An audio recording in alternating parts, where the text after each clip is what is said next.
Hello, hello, hello, hello, hello, hello, hello. There it goes. Hello, watching the counter at the bottom. Hi, Mrs. Chester here again. Monday afternoon, I figured I'd do a video. Haven't done one since last week with the bathrobe of despair. And I thought I'd actually be giving you guys a little lecture on alpha-gal syndrome.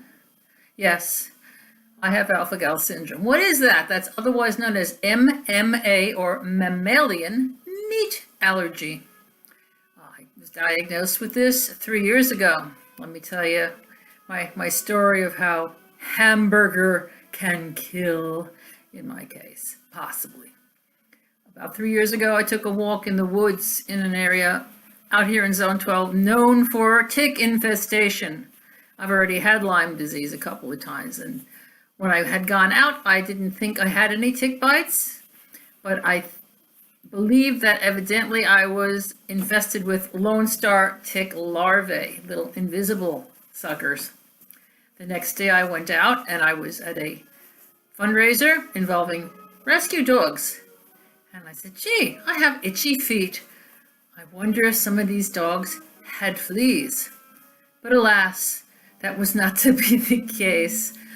The rashy bites progressed from my ankles all the way up to where my underwear would be under my clothes. In other words, I had 2 legs full of these lovely little red dots that itched like maniacs. I waited a day or so and went to the doctor out here. Now, alpha-gal syndrome is fairly new, and this doctor was not an allergist. In fact, he was the PA, the physician's assistant. So while waiting for the PA, me and the tech are looking through pictures of my ration and go, oh, you must have chickenpox. Yeah, the fact that I was nearly 16, hadn't been near any children, seemed not to make any sense because what we saw looked like chickenpox. So I stayed home from work for an entire week, putting paste made from neem powder on me and just generally being itchy and miserable. When I got back to work, my coworker said, that's really odd because people our age don't usually get chickenpox. That usually gives you shingles, the virus. I'm like, yeah, that is a little strange. A month or so later, I have a lamb gyro. I don't, as a rule, eat red meat. I don't eat beef or pork because I find them particularly toxic and just nasty and grown under shocking circumstances. But I did have a lamb gyro, and a couple hours later I was a little itchy. I'm like, that's odd. Maybe something in my clothes. And then 2 months later I again had lamb and woke up with tremendous hives. Big patchy, not really red, but just patchy hives. I'm like, wouldn't it be weird if I had a meat allergy? So I searched the internet and found alpha-gal syndrome. I said, okay, I think I have this. So I went to an allergist out here in the east end of Long Island, and lo and behold, it was concerned. It was confirmed. Is there a cure? No.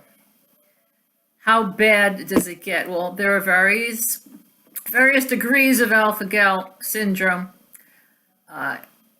Red meat, mammalian meat, I guess that would also leave out orangutans were one to eat them, but anything like veal, pork, beef, venison, basically any meat that is not a fowl like chicken or a fish like shrimp is dangerous for me. And in extreme cases, an anaphylactic shock will occur. Now, that didn't happen to me. The second time I got the allergy before I was diagnosed, I took a couple of Benadryl and I was okay. But you got to be really careful in America because everything has got some sort of meat in it. I went to get hot and sour soup with a friend of mine in Pennsylvania, and there were shreds of ham in it. I'm like, no, not happening. Also, anything with gelatin in it. That includes regular Cello, some icings, certain yogurts, So read the labels. Read the labels, guys, or you could find yourself in for a nasty surprise. As I said, there is at present no cure. They think it might eventually wear off with time, but I'm not about to try doing anything with it. I'm not going to test it with a hamburger. And it does get pretty rough, especially around barbecue time when one smells the wafting flesh from other people's grills. But fortunately, I can eat fried chicken, and fortunately, I can eat fish, which includes shrimp, things like that.